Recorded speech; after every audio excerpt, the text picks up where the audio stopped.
au festival des Jeux de Cannes. Cannes, Cannes, Cannes, Cannes, Cannes, au festival des Jeux de Cannes.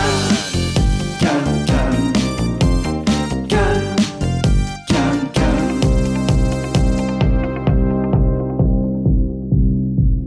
En effet, nos amis de BGG ne sont pas les seuls à avoir traversé l'Atlantique puisque nous sommes en compagnie de Christian Lemay du Scorpion Masqué. Comment ça va, Christian? Ça va bien, merci. Et toi? Mais ça va très bien. Merci de nous avoir rejoints pour nous parler un petit peu de l'actualité du Scorpion Masqué. Est-ce qu'on pourrait commencer par ces circuits plastifiés? C'est une demande spéciale de Guillaume, je crois. Ça va me faire plaisir de vous présenter la chose. Donc, c'est un jeu qui vous montre bien notre métier, en fait, parce que ça, c'est ce qu'on appelle un prototype. Mm-hmm. Et nous, à travers cette chose informe, il faut voir que ça va plaire à des gens et qu'un jour, ça aura une forme vendable, en fait, qui plaira. Alors, c'est un jeu de course, comme on peut le deviner, qui se joue à la base en équipe, donc 2 personnes contre 2 personnes, ou 3 personnes même contre 3 personnes. On peut en jouer à plus. Est-ce qu'on pourrait faire peut-être même 4 personnes contre 4 personnes? Il faudra y réfléchir. Tu veux nous donner un coup de main là-dessus? Ça m'a volontiers, avec plaisir. On s'appelle.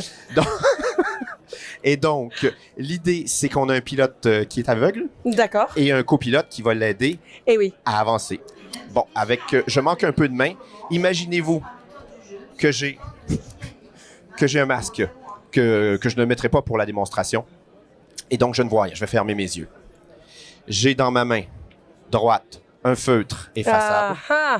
Et effectivement, il va falloir que tu utilises tes 2 mains. Donc, tu tiens le micro. OK. Et ici, ça, c'est le joystick. OK. C'est bon? Oui, je l'ai.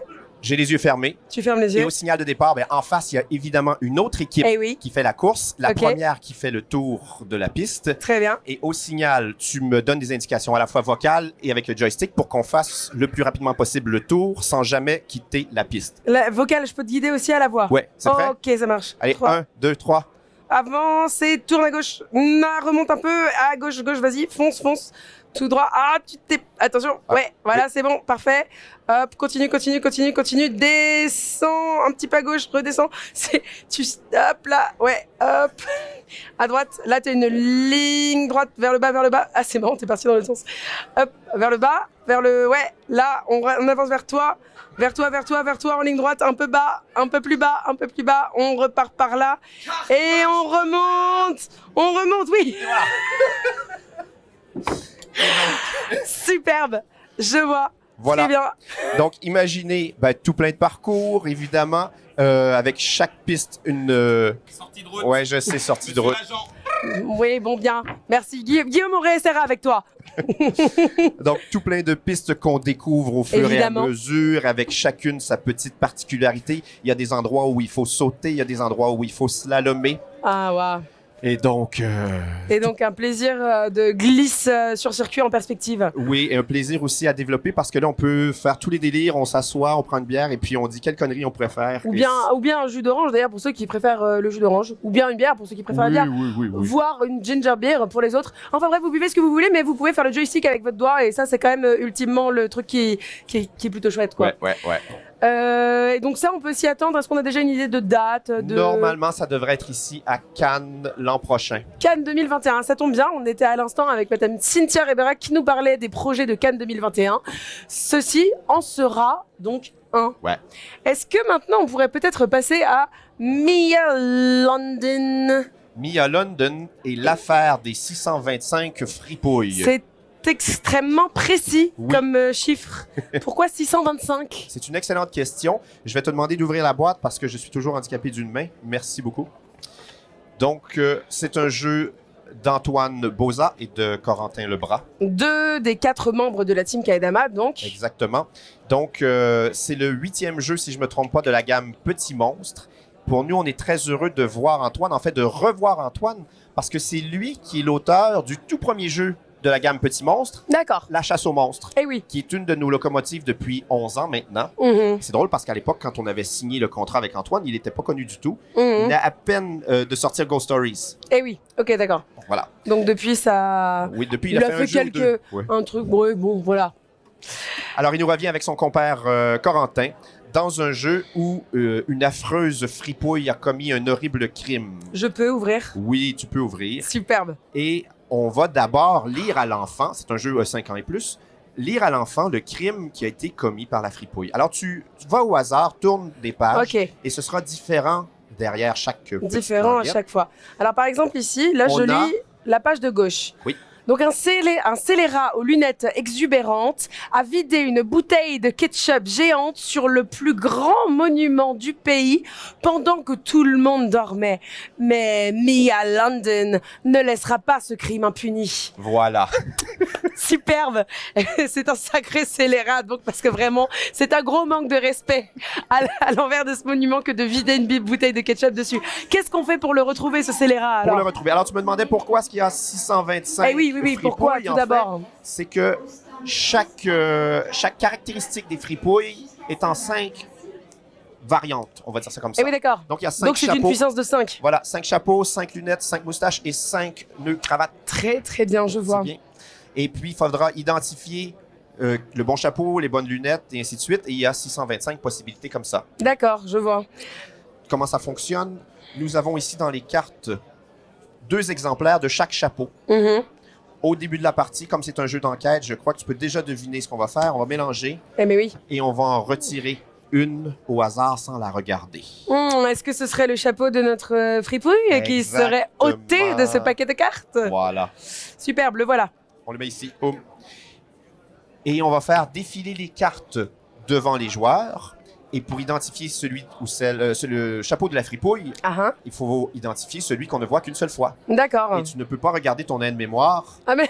Ben oui, évidemment. Ah mais oui, celui qu'on voit une seule fois, bien sûr. Parce que les autres, tu vas les voir 2 fois. Eh oui, je l'ai, d'accord. Très bien. À la première manche, on fait défiler sur 4 piles. Donc, tu retournes 4 et une fois que tu as retourné 4 cartes, tu recommences sur la première pile.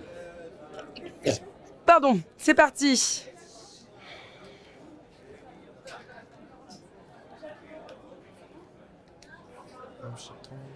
On parle pas, mais on réfléchit, là. Dans ton carnet, tu vas aller retrouver la page qui correspond au chapeau que tu crois n'avoir vu qu'une seule fois. Et tu vas le mettre de ce côté-ci. C'était, j'espère que vous êtes d'accord avec moi, c'était celui-là. Avec la bande. Et pour bien mémoriser la chose, tu places sous le rabat qui est ici et tu peux refermer ton carnet. D'accord. On fait la même chose pour les autres accessoires, sachant qu'à chaque manche, il y aura une pile de moins.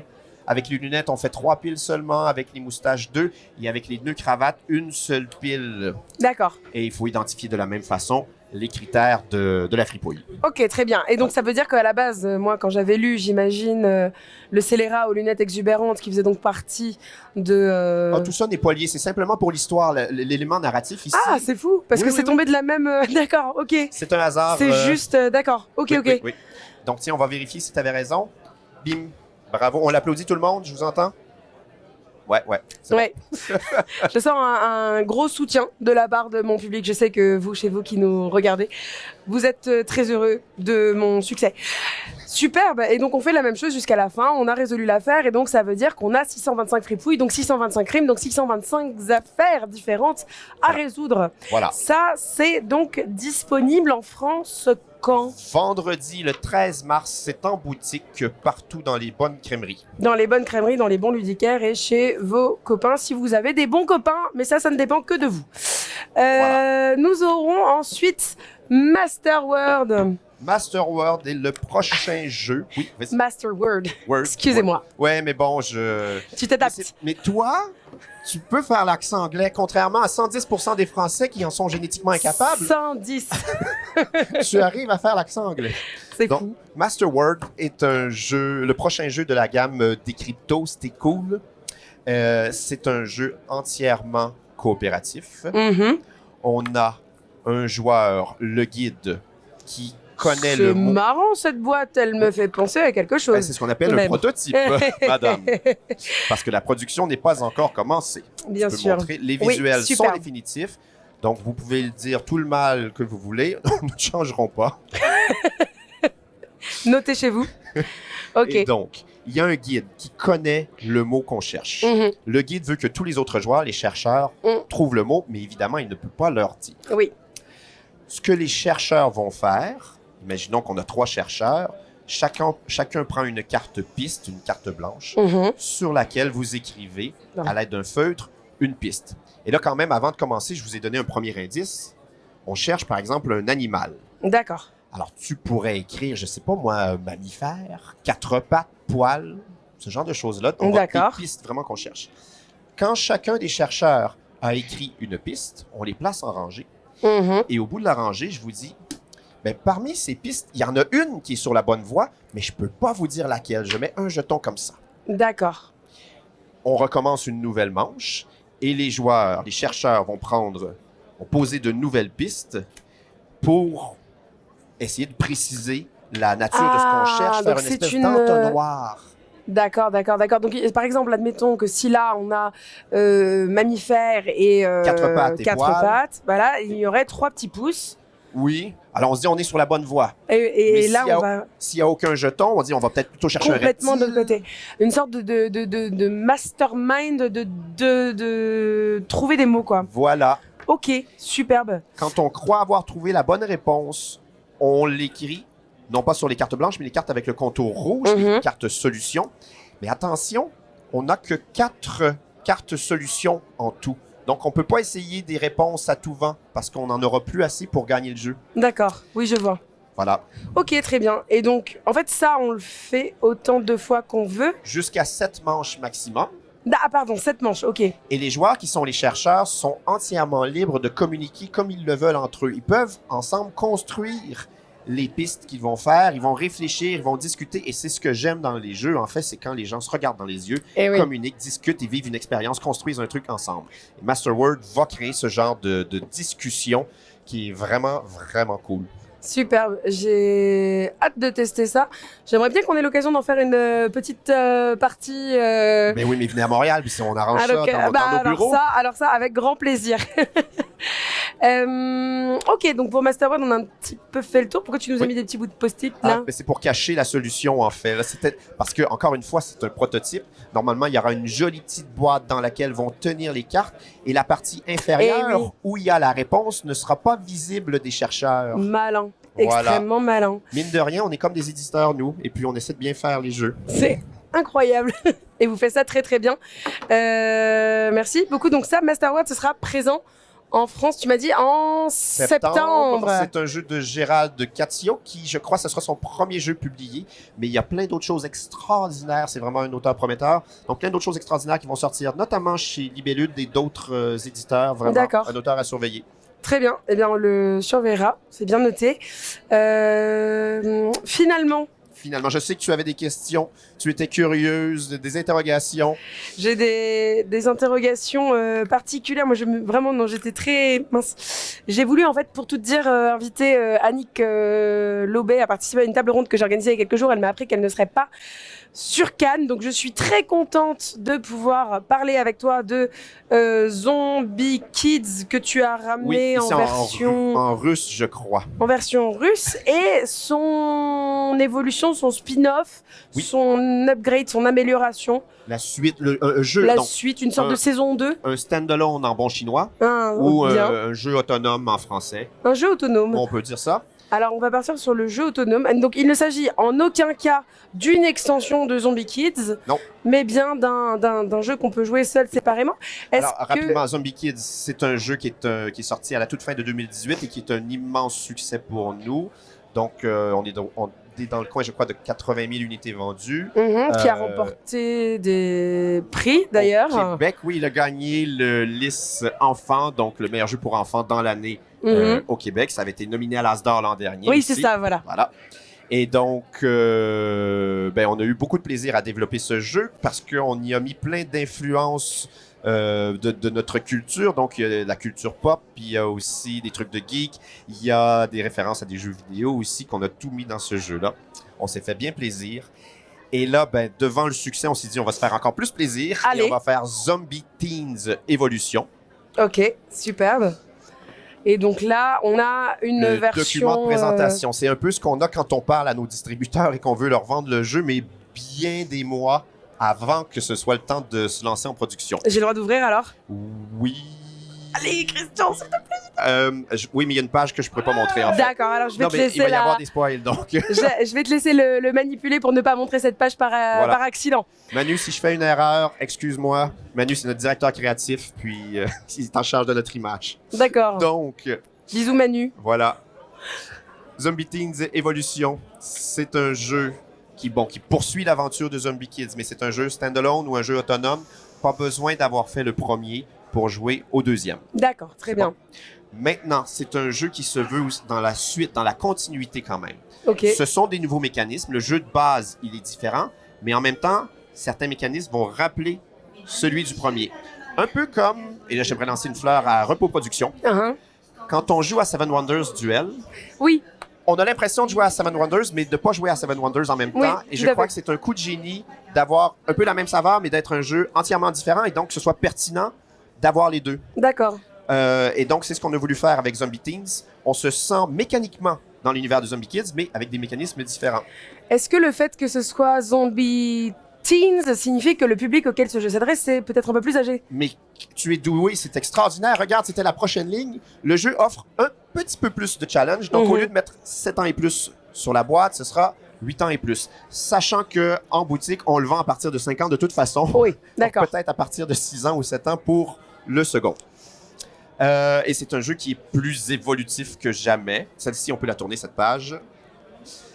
Donc, c'est la suite de l'histoire. Maintenant que l'école a bien été barricadée dans le premier. Grâce à vous? À vous, oui. Les zombies, sont un peu, on dirait au Québec, sont un peu tannés, écœurés d'être repoussés. Très bien. Et donc, ils vont aller envahir la ville.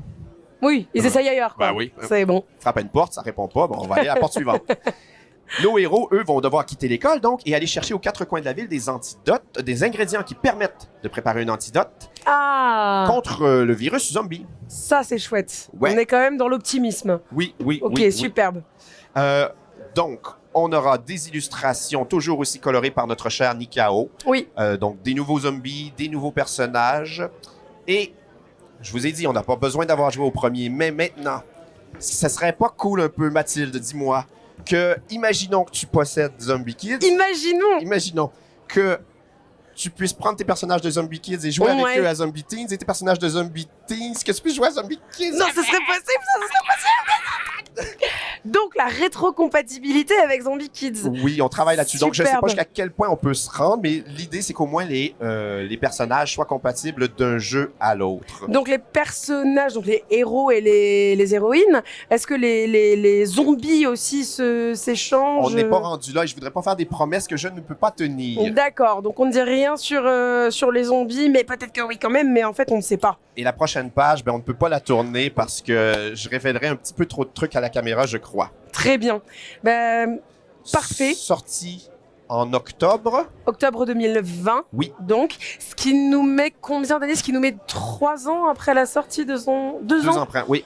2 ans après la sortie de Zombie... Ah oui, parce que 2020. Sortie de Zombie Kids. Oui. Est-ce qu'après on aura Zombie Adult Revolution? Alors, en fait, on va envahir le monde cette fois-ci. Bon, alors on a un roman qui a été fait par une maison d'édition québécoise qui va paraître bientôt. Vraiment? Oui, dans l'univers de Zombie. En France aussi? Oui, c'est possible de commander en France, oui. Ensuite, il y a c'est un projet, là, c'est une idée, mais il y avait un truc avec des vêtements qui m'avait été demandé, à l'effigie des personnages. Et c'est un univers, oui, qu'on veut étendre. Il est vraiment pas impossible que des jeux qu'on a vus en développement chez Scorpion Masqué se retrouvent dans un univers connexe où, que des personnages reviennent. Parce que de toute façon, depuis le début de Scorpion Masqué, il y a toujours des références, je l'ai dit, à la culture populaire, mais il y a aussi de l'auto-référencement. Quand on joue à Zombie Kids, sur le plateau, il y a des graffitis qui sont en fait les monstres de Wendigo, de Monstrueux ou de la chasse aux monstres. Dans Zombie Teens, il y aura parmi les personnages notre chère Mia London qu'on a vu là. Superbe! Et donc, ça se pourrait que tous ces univers-là... Oui, Mia London qu'on voit sur la tranche... En fait, on la voit pas là ici, ça c'est la couverture. C'est là. Ah, voilà. Mais voilà. Ah oui, génial. Super. Et donc, oui, là, ça se peut que les personnages reviennent pour qu'on agrandisse l'univers, en fait, parce que c'est beau de pouvoir développer tout ça. Superbe. Au niveau de Scorpion Masqué, donc là, on vient d'avoir en fait des jeux. Alors donc, Zombie Kids qui est sorti il y a 1 an et demi maintenant. Mais il y a London qui sort, on l'a dit, en mars. Tu sais que je vais même les mettre dans l'ordre. Masterworld, septembre, Zombie Teens, octobre. Et ça dans un an? Et ça dans un an pour Cannes prochain. Donc on a vraiment un beau panel de tout ce que vous faites au Scorpion Masqué. Moi, ce que j'aime beaucoup, c'est la variété des mécanismes que vous avez. J'aime bien aussi l'idée que, par exemple, Antoine, avec qui tu as travaillé il y a 11 ans, tu disais, revient maintenant. Enfin, j'ai l'impression que vous attachez un soin particulier à vos relations avec vos auteurs, vos illustrateurs, enfin, que ça se passe. On essaie d'être gentil. Moi, j'aimais beaucoup Luke Skywalker. Tout le monde préférait Han Solo dans Star Wars parce qu'il était mais moi, j'aimais bien Luke. Donc, on essaie d'être gentil. Le gentil. Mais sérieusement, on essaie de toute façon, on essaie de construire toujours, que ce soit en affaires ou dans notre travail de développement, oui, d'avoir des relations qui sont harmonieuse, et parce qu'on veut répéter, on développe une expertise. Et aujourd'hui, avec Nikao, l'illustrateur de la gamme Petit Monstre, donc Mia London, les zombies machin, en fait, évidemment, c'est loin d'être du travail à la chaîne, mais on a développé des techniques de travail très efficaces et c'est très agréable de travailler de cette façon-là. Et puis, moi, comme joueur, j'aime aussi beaucoup faire des jeux. Tu parlais de la diversité. Je suis un joueur de n'importe quoi. J'ai des milliers de parties de Loup-Garou, de Jungle Speed, mais de la même façon que je vénère Vladash Vatil et McGertz, je joue avec mon fils de 9 ans à Navigator, qui est un jeu assez costaud. Et donc, j'aime faire des jeux qui vont reprendre un peu tous ces univers parfois qui demandent de travailler un peu dans le cerveau. Quand on joue à Stay Cool, il faut travailler un petit peu. Quand on joue à Decrypto aussi, même si c'est des jeux rigolos. Et j'aime faire ces jeux qui vont faire des ponts entre le joueur plus occasionnel et le joueur sérieux, le gamer, le gros joueur. J'aime que les deux s'amusent au même jeu, en fait. Toi, Christian, tu fais aussi tous les ans sur Trick Track un petit compte rendu, pas que sur Trick Track, d'ailleurs tu le partages sur le site du Scorpion Masqué, tu le partages peut-être à d'autres endroits, mais en tout cas un compte rendu assez détaillé en fait de votre année, ce qui est, je pense, très intéressant. N'hésitez pas à jeter un coup d'œil d'ailleurs pour imaginer un petit peu mieux ce que c'est que la vie d'un éditeur, à quoi ça ressemble, et je trouve ça vraiment appréciable cet aspect de transparence. Toi, qu'est-ce que ça t'apporte?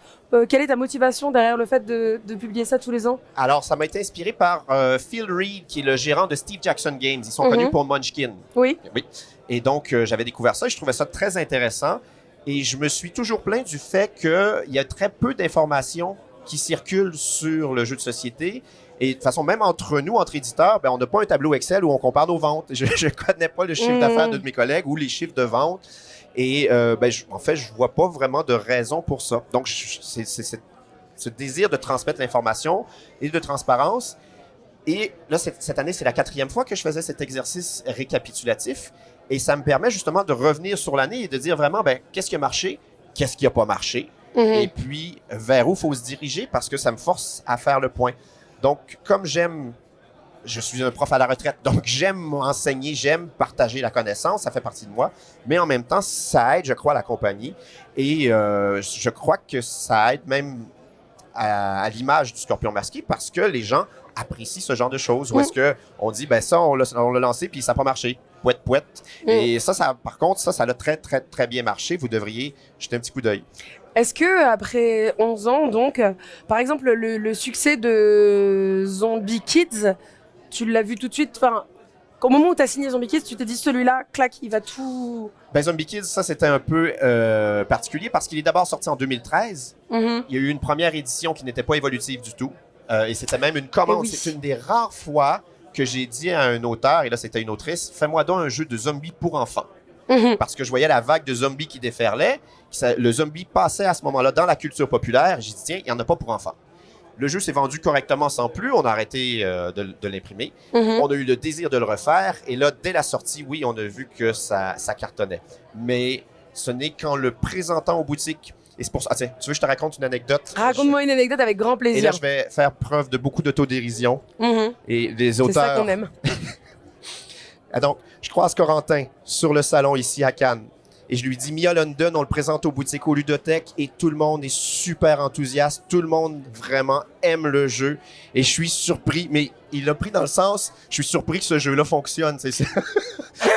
Mais dans le sens, plutôt, que chaque fois qu'on sort un jeu, je doute jusqu'à temps que ça fasse 3 mois qu'il est sur le marché et que je sais que les ventes sont bonnes. Que ça va marcher, ouais. Donc, tu me poses la question, non, en signant un contrat, on le sait jamais, mais jamais, jamais, jamais.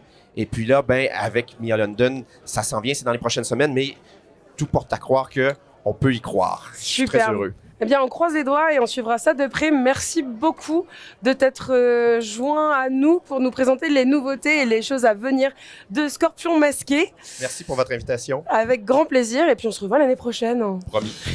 Can.